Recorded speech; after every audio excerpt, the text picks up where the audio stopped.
Being away made one thing clear. I need to rebuild myself. 6 months ago, I left my job. No plan, no experience, no idea what I was doing. I never touched on editing software, never learned music theory, never made content, never posted it online. I just knew I couldn't stay who I was.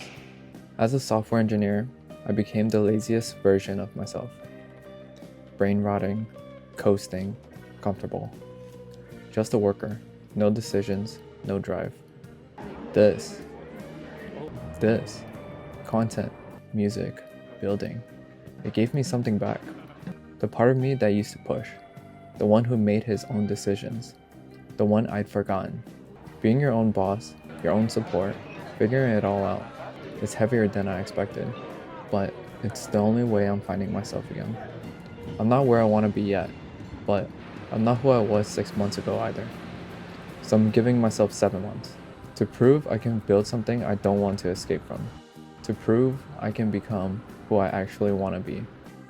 This isn't just about guitar, it's about rebuilding everything. Hey Jibo, what's the weather today? Let's go! I have very sad news. My guitar right here, my Yamaha Pacifica, I dropped my phone on it and my string broke. But I have better news, and that is I'm gonna be giving it an upgrade. This guitar right here is the first guitar I bought 3 or 4 years ago, and it's a Yamaha Pacifica 112J. I've been playing it this whole time and I really love it. I never went in for a professional setup.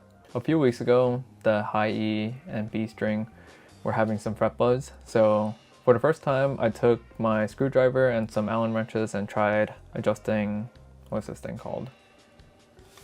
What is this thing called right here in the middle? Well, I think it's a truss rod. So yeah, I tried adjusting the truss rod a little bit, and not sure if that made too much difference, but then I adjusted the saddles and made it higher to increase the action, and the fret buzz kind of went away. So that kind of worked. But then yesterday my phone just came crashing down on my guitar, and the E string said, alright, fuck this shit. So it broke off. So yeah, I'm gonna try upgrading it a little bit before I bring it in for a professional setup. This guitar, I'm never gonna let it go, just because it's my first guitar and it's what started this whole journey. So I'm just gonna do some minimal upgrades right now, which are just upgrading these tuners into some lock-in tuners. I just bought some cheap ones off Amazon from Music Lily, and I'm gonna upgrade these saddles over here too. Seems like they're messing up like the tuning, and yeah, and they're cheap upgrades for this starter guitar, which yeah, eventually I want to do more upgrades and make this guitar like unique to me. I should have the tuners and saddles come in a few days. I'm gonna remove my strings and then put those in and then send it in for a professional setup, and then hopefully it comes back good as new, you know. Excited. I realized that I'm a very bang for your buck kind of guy, and that's probably why I chose to buy this Yamaha Pacifica in the first place. And yeah, I think Yamaha is a really great brand, and I've only heard good stuff about them, their build quality, and I know from experience, and down the line I want more Yamaha guitars. On a side note, I bought a Yamaha bass, a TRBX 174. I bought it used from Guitar Center. It was like $160. It was a really good deal, and it came like basically new. And the reason why I bought this is because I think playing the bass and understanding the bass parts and the bass lines will really help me with my rhythm and help me with my guitar playing. So right now I'm just spending like 10 minutes on this every day, just getting some finger plucking in with the metronome. But yeah, I'm excited to play this and understand what the bass is doing, because usually when I listen to music, I focus really hard on the guitar parts and not too much on the bass lines. It's pretty funny because I started practicing Yam Yam by Notifications because I know the guitar parts, and I realized that the bass part actually leads into the guitar part a lot in that song, which I didn't even realize before. So it would be good to learn this. Also, why didn't anyone tell me like how fun this plucking thing is? Like, I don't know about you guys, but playing the bass while sitting down is pretty annoying because of how long the neck is. So I usually kind of practice this while standing up. Like I said, every day, put in like 10 minutes or so, just trying to practice my plucking. I put the metronome around 60 to 70, and then I hit on the beat, quarter notes, eighth notes, 16 notes.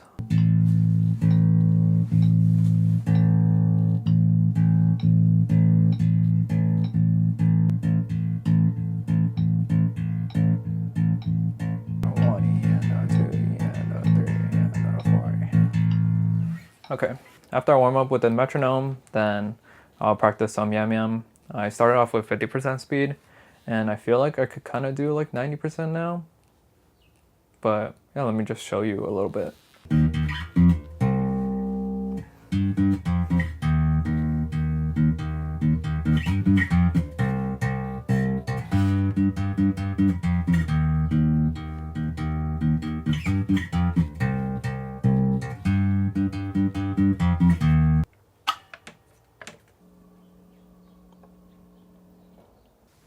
Alright, something else I got recently was this Mooer Groove Loop X2 drum machine / looper. I got this used as well, and I just think that the drum machine plus the loop will help me create more riffs / loops by myself. And right now I want to improve on like my songwriting and improv so I can eventually write more original stuff and just find my sound. So I think this will help a lot with that. But yeah, this is really cool. Like, you can record your chord progression or what you want to play, and it can instantly put a backing track on it. And then what you could do is you can like turn these knobs to change the drum pattern. And I didn't know this existed. Previously I was using a Boss RC1, which was really annoying for me because all it could do is the looper, and it was really hard to get the timing right because you gotta like strum and click at the same time to start it. But this one arms before you're ready, and you can just play whenever you're ready. You just gotta stop at the right time. But yeah, I'm really happy with this. I got it used for around $60. I think it's originally like $120, and it works perfectly. So yeah, I gotta get my reps in. Okay, so let me show you what I have. Recently I've been getting into these shell voicings, and for the rhythm part right now, I like to do something simple. So what I came up with is this B minor shell voicing. So yeah, after that I go to this D major 7 shell voicing. So together you have.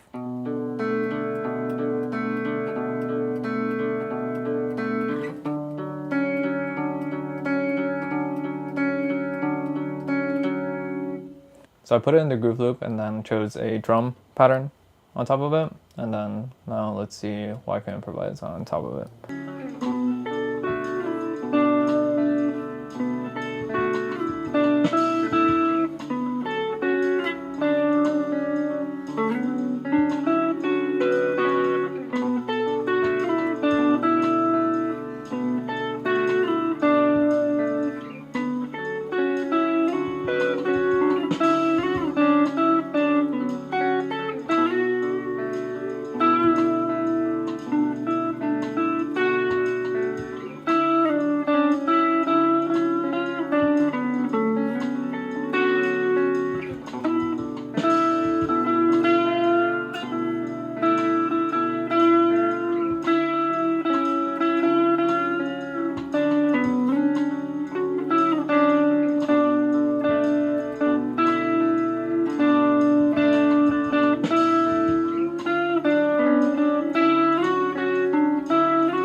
Yeah, I could honestly do that forever, but I don't know. I need to find out a way to spice it up or figure out like song structures, etc. Yeah.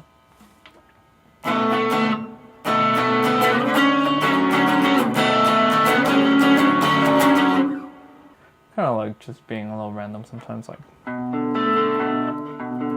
Or we could play around. You know what? We could play around with the picking pattern, like.